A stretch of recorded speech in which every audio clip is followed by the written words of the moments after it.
you look amazing in this outfit. Thank Can you. you talk a little bit about it? Oh, it's just, this is an Archive Galliano, and I'm just very grateful that he sent me these beautiful pieces, and I'm having a wonderful time wearing them and coming to Berlin. I haven't been here for a while, so I was so happy to see my beautiful fans. I also wore him when I was getting off the airplane. And of course, you're here to talk about your new album. We all can't wait to it's finally coming out. But it's supposed to be very different than your last 3 albums. Can you explain a little bit? What can we expect? You know, I suppose it is very different. It is always hard for me to compare things musically because it comes from my heart. But I would say that art pop is a real spiritual experience with very loud electronic music. But it does have its softer moments as well. There are some moments that are very heartfelt and very personal, where I share deep things about myself that I've never shared before.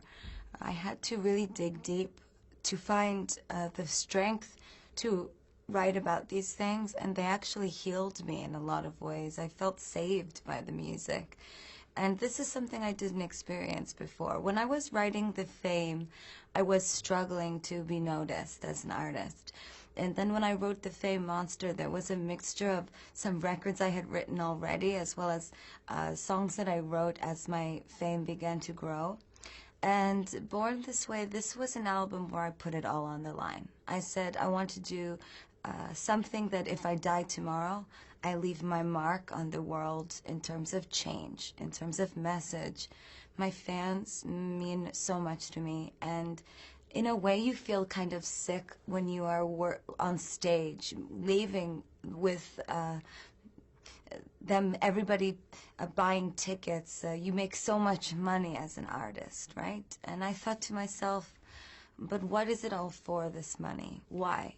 I wanted to do something with Born This Way that really gave back, made me feel like I was worth it for the fans. So that whole album was about a message. It was about freedom, about equality, about giving my fans as much inspiration as I could for them to be a voice for their generation, to scream from the top of their lungs about what they want. So for 2 years, it was like a crusade, this record. And art pop is a celebration of Born This Way and The Fame Monster and The Fame. It is my way of acknowledging something that is happening naturally in culture. Pop art moving like an inferno, round and round and round until it explodes. And the art, the soup can art, is now back onto the soup can. Or I should say it is on the soup can for the first time. We are taking what was essentially the destiny of Warhol, and it is reality now. It's unfortunate that he's not here to see himself on the front of every Perrier bottle as you take a sip, but this is so amazing. The art that was obsessed with commercialism is now running commercialism. This is what I'm really interested in.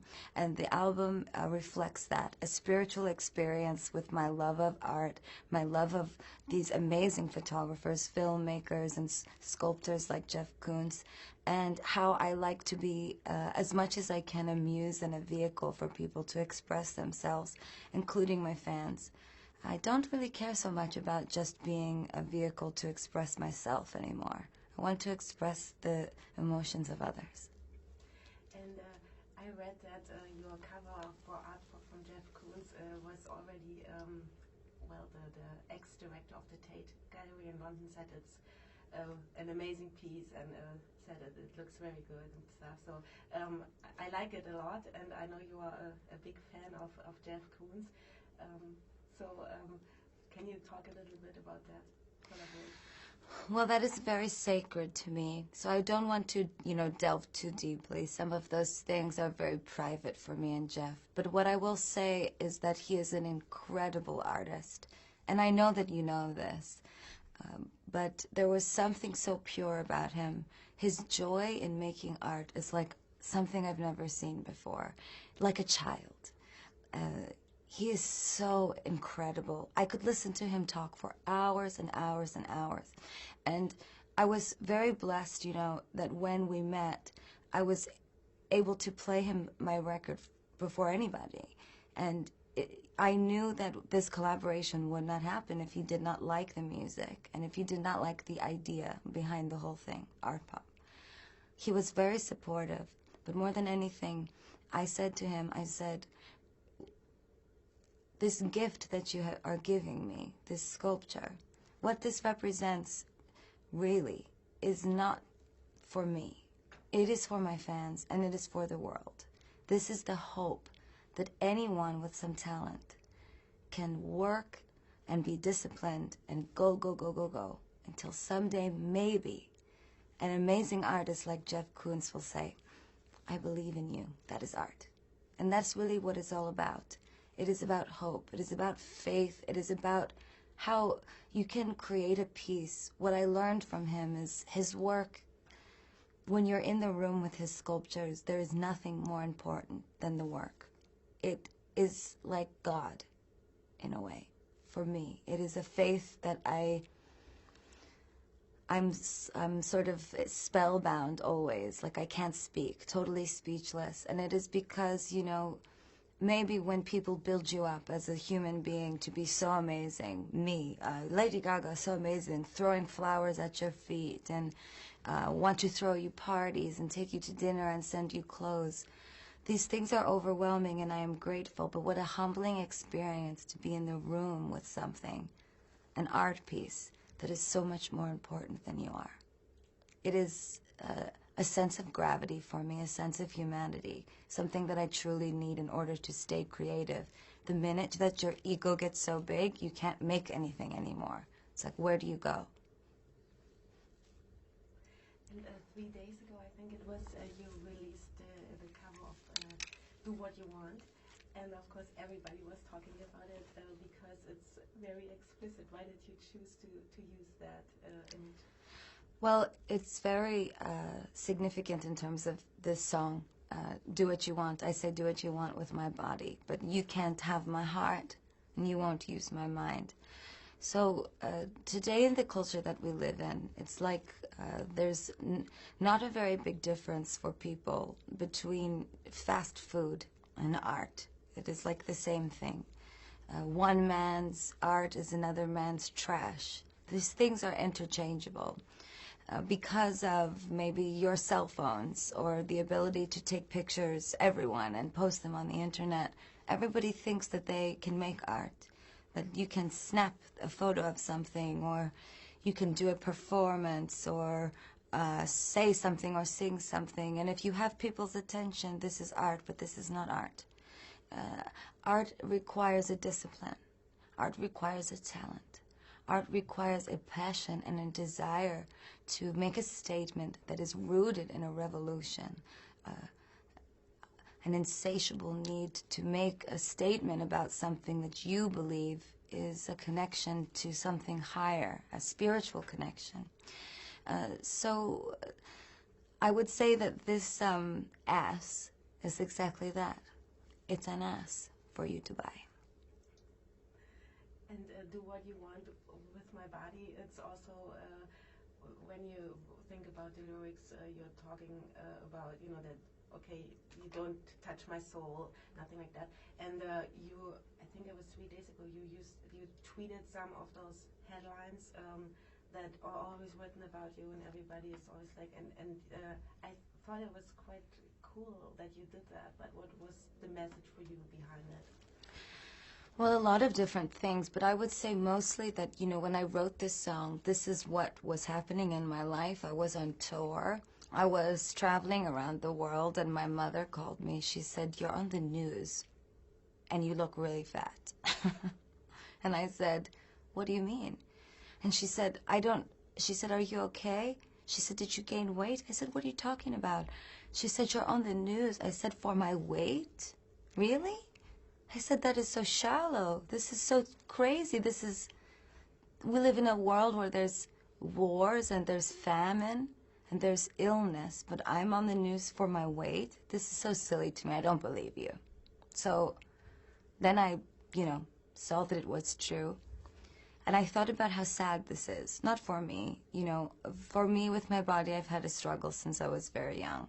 Do I think that it's insensitive? Sure. Especially since I've been so vocal about my body image problems and my addictions over the years.